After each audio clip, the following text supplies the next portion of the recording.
You'll see old people, they like to share things, right? They're by nature, whether they have lived a good life or not, they want to share things with the next generation and the next. Why wildlife? Because if I make a mistake while taking the photograph of a tiger, it won't come and attack me and scold me because the picture is not right.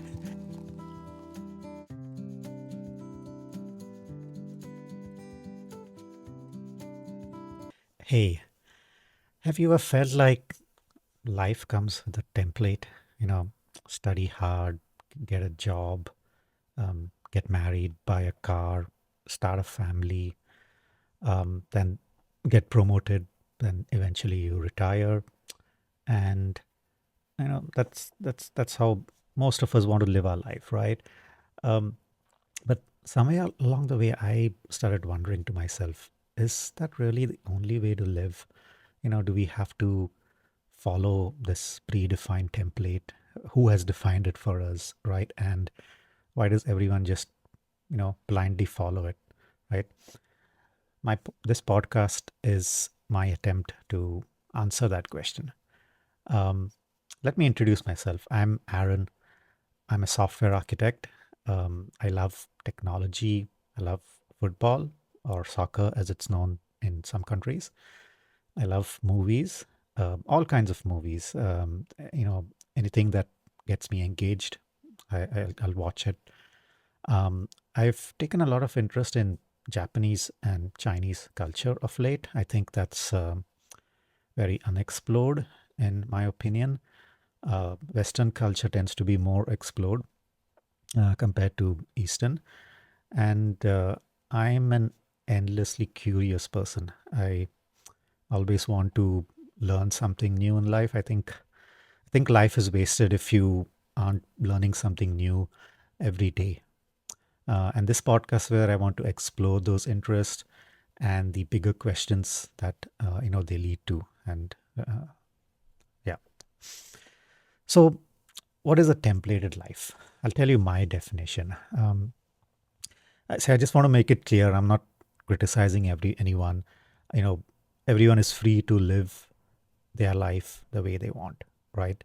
If somebody wants to follow the so-called template that I talked about, that's fine. In the end, I feel the true purpose in life should be happiness. Right? If you're not happy, then, in my opinion, you haven't lived a full life. So, if making money, getting married, becoming successful, right, having children, if that makes you happy, then that's a life fulfilled. But should it really be a template? Should everyone or most people follow a certain set of rules in a certain sequence? So that's what I think. It's not really necessary for everyone to have that template. And what do I mean by that template? I briefly talked about it right in the beginning, where we are born, right? We go to school, then we get a job, get married, right? The sequence is same for most people around you, will see, right? And have kids, look for promotion, look to become, popular, famous. Not everybody gets there, but everybody aspires to be there, right? And then hope for a good retirement, and then hopefully, you're happy and your life is over. But I think my curiosity tells me to look beyond that autopilot life where things are just happening for you the way everybody means it to be, right? I think we should explore outside that template, and be curious, learn things that you normally wouldn't really go to learn. For example, go learn a new language, right? And who knows, that new language may really inspire things in you that you never thought were there. You'll discover that part of you which you thought never existed, right? And that's really interesting. For example, in the past few months, I have taken interest in learning about the Japanese culture.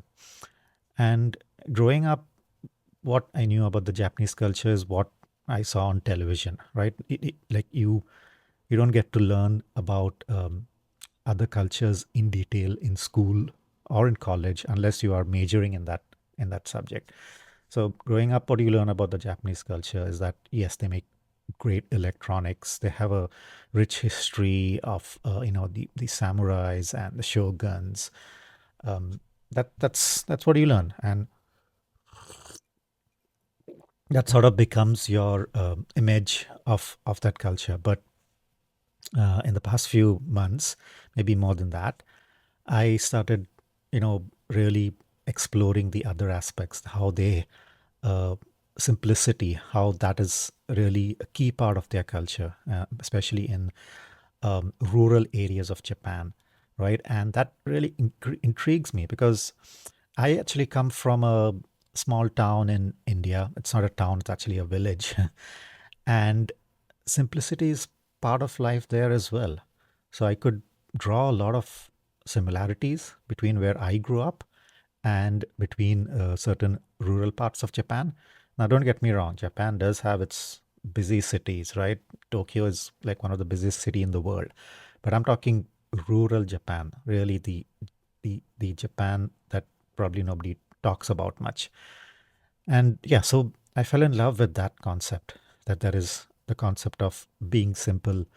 Then I read the book Ikigai, and I absolutely loved it. If you haven't read that book, you should give it a try. I think no matter where you are in life, what age you are, what's your current status in terms of you have a job, don't have a job, you're rich, not rich. I think it's a book worth reading. Go to your local library, pick up a copy, and give it a read. So I think that book really talked to me. It told me that it, it, life is not just one single template and everybody has to live it. That you have to find what defines you. You have to find your ikigai, your reason for living. So yeah, that got me in love with the Japanese culture and got me curious that if the Japanese culture is like this, what other cultures are there that I'm not exploring, that I'm you know just ignoring and getting on with my life. So I took interest in the Chinese culture, and you know probably I'm not as well versed yet in the Chinese culture. I'm just learning about it, but I find a lot of similarities between that and my culture, and that is something that got me more curious to go back and read the history of these countries and see at some point in the past there must have been some intersection, which is why there are a lot of similarities in the modern cities and modern villages as well in these in these Asian countries, and really intrigues me. um, so then why did I start questioning this? Did I wake up one day and realize that what am I doing with my life?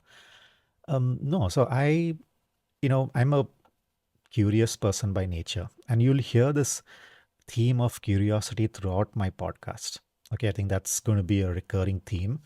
So I'm curious by nature and I like to build things, okay, and not necessarily build by hand. To be frank, my mechanical skills are very poor. I did, when I did an aptitude test back in school, I was I did well in the intellectual part, but the mechanical ability was very poor. So when I say build things, it's not really building bridges or building things mechanically. It's building things. So I'm a software architect, as I said. So I like to write software, and not only that, I like to tinker with things like Raspberry Pi and such devices. And I'll talk about some of the cool projects which I've done, which I think are cool in some of my future podcasts. So my point is, I like to build things. I like to do things that are not part of my daily job, right? And like which most people call hobbies, right? I like to do hobbies, and that really gets you thinking when you do things that are not part of your daily life, that are not mundane, and things that your brain is always doing again and again.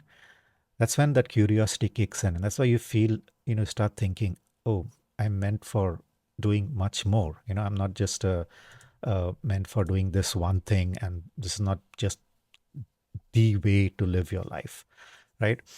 And also, if you watch a lot of movies or you watch a lot of TV, you get inspired from some movies and certain TV shows, right? And that, if you're a curious person by nature, then you will want to go and explore more. For example, I really enjoyed this TV series called Shogun. If you haven't watched it, that's again, I would recommend go and watch it. It it talks about the Shogun people in Japan centuries ago, and it's based on a book. The history in the series is true, but the story is fictional. But you get to learn a lot about the history of that time, how Japan was so hidden from the rest of the world. Nobody knew what was in Japan, and they intentionally did that. They didn't want to corrupt their culture with influence from other countries. They knew that that could happen. Eventually, it did end up happening, but that story really, again showed me how simple life was and how simple life still is in certain countries. So yeah, watching movies, doing things like building stuff outside of your daily work, and one thing I think everybody should realize that we have this thing called hobbies, right? Hobbies are not our daily job, not part of our daily job, but it's something that we like to do. For example, many people in America do carpentry or woodwork as a hobby. And even though in most cases hobbies are not meant to bring you income, that's not the purpose of the hobby. If your hobby is towards, I think, bringing you income, in my opinion, then you will not enjoy it as much. You should do something in your life without considering that this is going to bring me additional income, right? Then you will really enjoy it. You'll be passionate about it.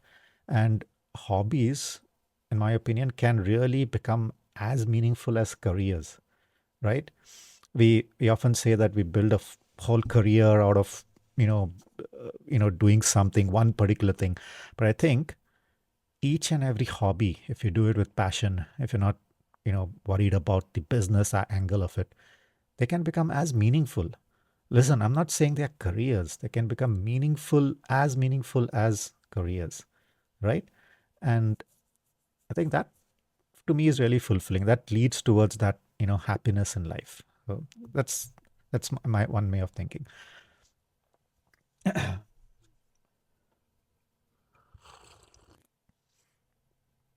I talked about curiosity, and as I said, that's going to be a recurring theme because I'm a curious person by nature, and I don't think I'll ever stop being curious. Um, I think curiosity keeps life interesting. If if you're not curious, then your brain, I think, is just going to be trained for a few certain set of skills, and you'll be very good at the skills, but majority of your brain, okay, and I'm not saying this to offend anything or anyone, but your brain will only be utilized for doing one thing or a few things, right? If you're not curious enough to make it do other things and learn other things, curiosity will, make your brain really exercise a lot of it. A lot of the brain gets exercised, a lot of the neurons get triggered, if you will, and you will create, this. You'll create great memories for yourself in life as you grow older, as you reach that certain stage where, you'll see old people, they like to share things, right? They're by nature, whether they have lived a good life or not, they want to share things with the next generation and the next to next generation, right? So I think we should all aspire that when we reach that age, touch wood, that we also have things to share, right? And it shouldn't just be the template that we share. I did this, and I reached here. We should have many stories to share, right? And that makes for, I think, a much more interesting life than just a template, as I call it. Um, why do you think adults, say that? we stopped having fun. We are grown up now, and we stop learning just for fun. If most adults that I know of, and I think you will also agree, when they're learning something, it's not for fun. It's just for fulfilling some need, like maybe to enhance their career, right? Or to start a new business. Or if they are parents, then I'm learning so I can teach my kids and my kids can grow up. Yeah, that's good. You shouldn't stop doing that. But you should also learn for fun. Just learn to, just for the heck of it, right? When you were growing up, you, all kids are curious, right? They always want to know about the world because when kids are born, their mind is empty. There's nothing in their mind, right? Nobody is born with all the knowledge in the world. At least technology doesn't have that capability yet. So kids are born with an empty mind, and what we as parents or their environment feeds them, that's what they absorb, right? So as kids grow up, especially in the early years and the toddler years, they absorb a lot, and they are also curious to learn a lot. So you'll notice that kids ask a lot of questions at that age. But why should that stop? See, it's simple, right? So let's say a kid growing up in India where I grew up, you get to watch a lot of TV, you get to learn from your parents, friends, from your friends, from school, of course, and you will learn things that are taught at that point in time, at that point in history. Whatever happened until that point in time is what you will learn. But as you grow up, does not does not mean that history stopped or time stopped, right? Things still keep happening, events still keep happening in the world, right?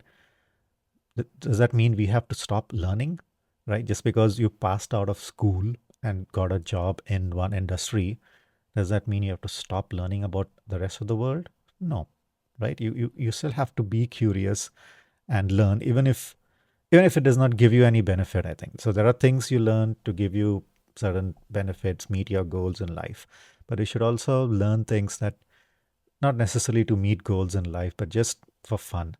Um, and I think that some adults do this, right? That you'll see people have interest in sports, right? They follow sports so much in detail, even though they are never going to play in those sports, they're never going to take part, but they learn it and they learn it for fun and they watch it and understand all the rules, which is exactly what I'm trying to say, right?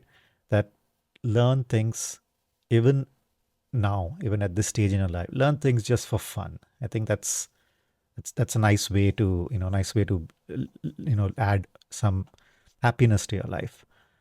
And again, I was saying it shouldn't be always tied to some monetary gains, or something which will give you money or benefit.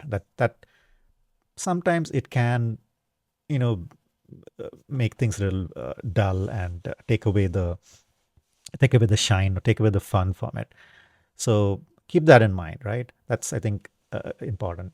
And I think it's okay to explore things just because they fascinate you. Don't stop yourself that, okay, if I don't want to waste my time on this, it's not going to help me in my life or my career. I don't think that should ever be anyone's attitude, right? If if there's something you want to learn, right, go ahead and learn it. Don't think that how is this going to help me or not help me. Just go and learn it. I think that's good. That's important. So, and I think I'm, coming towards the end of this first podcast. I think I want to now just talk a bit more about what I like to learn, and beyond my regular work. So my work is in software. So anything to do with technology, besides what I do at my day job, anything to do with technology, I take an interest in it. So if somebody's building a smart gadget or a piece of clothing like a t-shirt that has some technology in it, I'm interested in it. I will read about it. Okay, I may not go and you know think about let me also make something similar to start a business. No, not necessarily. I just want to learn about it. I just want to know what it is about. What's in that, right? Um, of course, I do have a lot of interest in gadgets. You will see that more and more in my podcast. And a good friend of mine actually got me interested in photographing birds. So this happened like I think now 12 years. Yeah, it's been 12 years since I started photography. So I had just moved to this city in India and wanted to meet some new friends. And I'd started photography like a couple of years before that, and I got an SLR camera. Nothing fancy to talk about, or just a simple SLR camera, Canon, with the kit lens, right? No big lens or anything. But I found this group in the community where I was living uh, that wanted to start bird photography, and at that point, photography for me was just photography. Go and click a picture of some building or of people or of the sunset, and I just did most of that. But then I met this group. We went on a nature walk. That's what it was called, to a nearby park, and there's a lake at that park. So whenever there's a lake, you're guaranteed to find birds of different species there. And I think what I really liked was that one person in the group was very interested in birds and started, identifying the species. And at that time, I was really, I was really curious and surprised that, without using any technology, that person could identify that's that species, that species. And that got me intrigued. I told myself, I want to learn this skill, and I want to focus my photography on birds and other wildlife. And so from there on, you know, took part in some photography competitions. I didn't win anything, but in one of the competitions, I saw the speech by this wildlife photographer in India. He's a very famous guy. His name is Sudhir Shivaraman, and I still have this one sentence from his speech that stuck with me till today. So he's a wildlife photographer. He's been featured in National Geographic. Okay, so I need not say more. But one sentence, what he said is, I think it was a question from the audience. Yes, our audience asked him, why wildlife photography and why not wedding or advertising or something like that. So his answer was very funny. He said, why wildlife? Because if I make a mistake while taking the photograph of a tiger, it won't come and attack me and scold me because the picture is not right. So, and it was a joke, but I understood it clearly that in wildlife photography, you have, you know, a lot of options. If you make mistakes, you'll have a lot of options to try. But if you're a photographer at someone's wedding and you made a mistake, let's say the pictures were blurry, some critical moments of the wedding were, not well framed, right? Or the important person was not in focus. It's too late, and they're not going to redo the whole wedding party, right? And that's it. Your reputation is probably going to go after that. But if you go on a wildlife safari and you didn't get a great picture of the tiger, it's not the end of the world, right? You always have a chance to go again. Tigers are still around. Again, touch wood. So that stuck with me, that wildlife photography is going to be unbiased and non-opinionated, if that's the right word to say here. And I told myself that's what I want to be. Okay, not as a profession again. I don't want to make money out of this. I just want to do it for myself, And honestly, I don't have a big portfolio or web page. I have a ton of photos. I've traveled to a lot of places, taken a lot of photos of wildlife and birds. They're all just sitting in my hard disk. I've not even edited most of them. But I like doing it. I think I like the joy of, you know, going to a nature place, a place where there are no people, and you just hear the sound of birds. So you just see wildlife in their natural form, right? Doing what they like to do. When there are people around, wildlife is not in their natural form. They behave differently, and I've noticed this through my experience. Yeah, so that's one thing that intrigues me: birds, photography. I like football a lot. Okay, I'm following the FIFA World Cup every single game. I don't pick favorites. I have a few favorite players, but there's no single team I'm rooting for. And that's one more thing about me, right? I don't pick favorites, and then I get to enjoy every good match, right? So even if there are two weak teams playing and they're fighting for a place in the next round, it becomes a great match, right? I'm watching as a neutral and I'm really enjoying it. Then one more couple of interests I have is movies and television. Okay, again, this is probably a common interest with a lot of people. A lot of people like to watch movies. The type of movies people watch will vary, but yeah, I also like to watch movies. I do like to travel. Uh, and my travel, I think, focuses on cultures more than just a relaxing holiday on the beach. Now, don't get me wrong, I do love going to the beach. Every once in a while, you want to, just forget about things and just lie on the beach or in the water, right? So I do like that. But I like to focus my travel on learning new cultures and learning about nature more. So I've done trips to places like Alaska, which to date I think is one of the best trips I've done because Alaska has really a lot to offer for someone who loves nature and wildlife.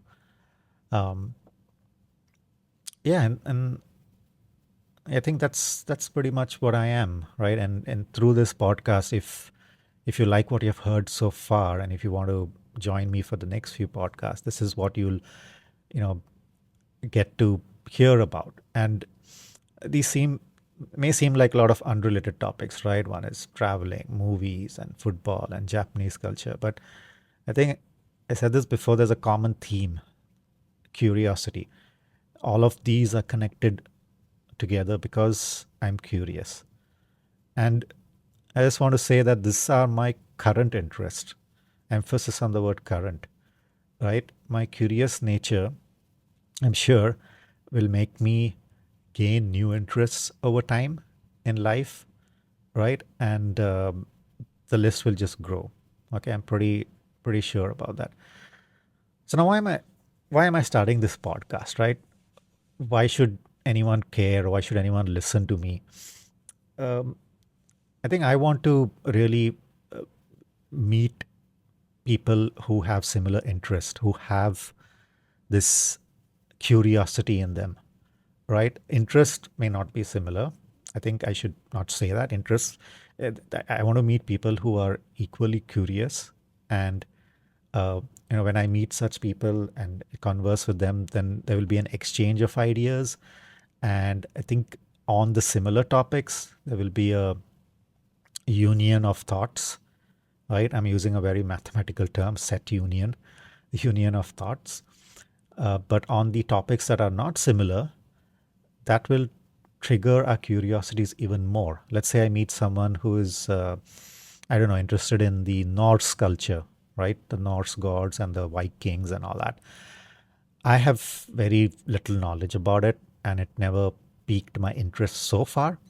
But, I may meet someone through this podcast and learn about that, and that will be something new that gets added to my list. And I think that I like the idea of that, right?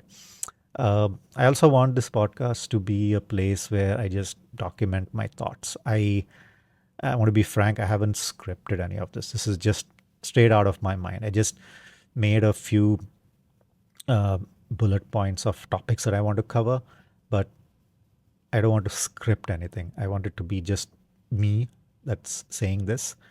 And I think that's how it's always going to be.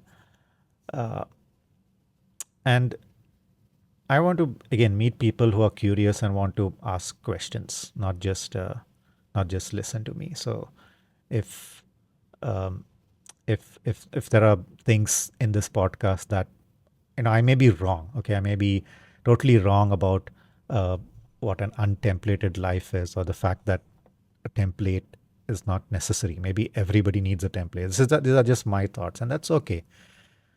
This podcast is not about having answers. It's not a therapy session, right? These are my thoughts. So I want people to ask me questions, why, and why you're thinking like that. Maybe you're wrong. Maybe I'm right. I don't know. But if any of this resonated with you, right? If you think the way I do, or if my podcast made you think differently and made you think the way I do, then I would like to see you in the next episode. I think that's all for now. That's all I had to say. I hope you stay curious.